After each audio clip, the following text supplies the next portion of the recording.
Nyctography, Episode 11, What the Video Doesn't Show, Nolan Wells, Fact versus Rumor. Somewhere in the last few weeks, a claim started spreading online that a video shows 18-year-old African-American Nolan Wells being picked up and slammed onto his head. Millions of people have now seen some version of that claim. Here's the problem. No video like that exists. Not one that's been reported by a single credible news outlet. Not one that investigators have confirmed. Not one that Wells' own family or their attorney has ever described. So where did it actually come from? This is a story about that. About how a real documented case slowly grew a second, false version of itself online and how to tell the difference.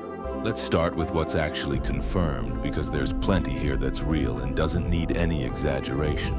Nolan Wells disappeared on July 4th during a boat trip to Horn Island, Mississippi, and was found dead 2 days later. His family, represented by civil rights attorney Ben Crump, commissioned an independent autopsy after growing frustrated with the pace and transparency of the state's own investigation. That independent exam, conducted by forensic pathologist Dr. Roger Mitchell Jr., found something real. A discolored area on the lower back of Wells' skull, roughly 12 by 8 inches. Because of significant decomposition, Mitchell couldn't determine whether there was actual bruising underneath it. And it's worth including a detail that often gets left out when this fact spreads online. Medical sources note that discoloration like this can also occur simply from blood settling in the body after death, depending on how it was positioned, not necessarily from any injury at all. Mitchell's official finding was that the cause and manner of death remain undetermined. Not blunt force trauma, undetermined. That's fact number 1, a real, documented, and genuinely ambiguous finding. Fact number 2 involves video, but not the video most people think. Investigators do have footage, obtained by TMZ, showing someone matching Wells' build and clothing at the July 4th party, roughly 2 hours before his friends left the island without him. His face is never visible in it.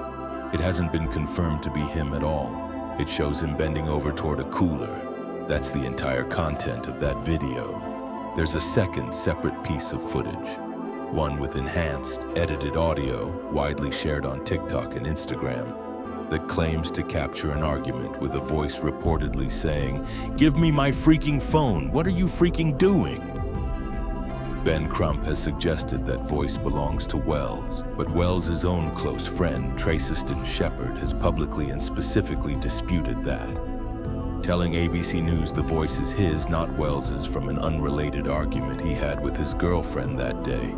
A second friend, Javon Williams, backed that account in an interview with TMZ, and the person who originally filmed the footage told TMZ directly that their video never showed a physical fight at all. They said they posted it publicly hoping someone could identify Wells, and that people online started falsely claiming it showed him fighting after the fact. So that's fact number 2. A real video exists, but multiple named witnesses dispute what it actually shows, and the person who filmed it says it doesn't show what's being claimed.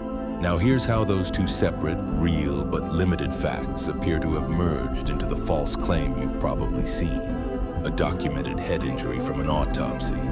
A disputed audio clip that some people believe captures a struggle. Neither one on its own describes a video of a physical attack, but online, over enough shares and enough retellings, there's a head injury and there's a disputed argument video became, there's a video of him being slammed on his head. A specific visceral claim that no source anywhere has actually made, stitched together from two things that are each real but that don't say what the combined claim says. This isn't a small distinction. A young man is dead.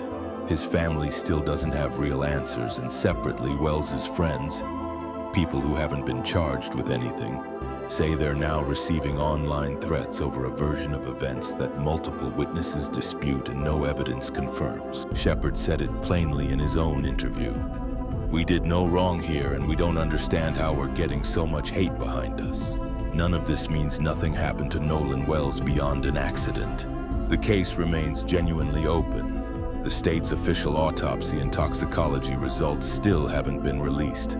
There's a real documented contradiction between what Wells's friends told investigators and what the young woman he reportedly stayed behind with has said through her sister, two accounts that can't both be fully accurate. Ben Crump has said outright that somebody isn't telling the truth about that part. That's a real unresolved thread worth continued attention, but unresolved and confirmed are two different words. And this case has had both used interchangeably online in a way that isn't fair to anyone involved. Not to Wells, not to his grieving family still waiting for real answers, and not to the friends who were with him that day and haven't been accused of anything by any investigator. If you have real information about what happened to Nolan Wells, the Jackson County Sheriff's Department tip line will be in the description below. If what you have is a video or a claim you saw online, it's worth checking whether an actual named news source has verified it before sharing it further. Because right now, in this case, a lot of what's spreading hasn't been. Next time, another file, another name worth remembering.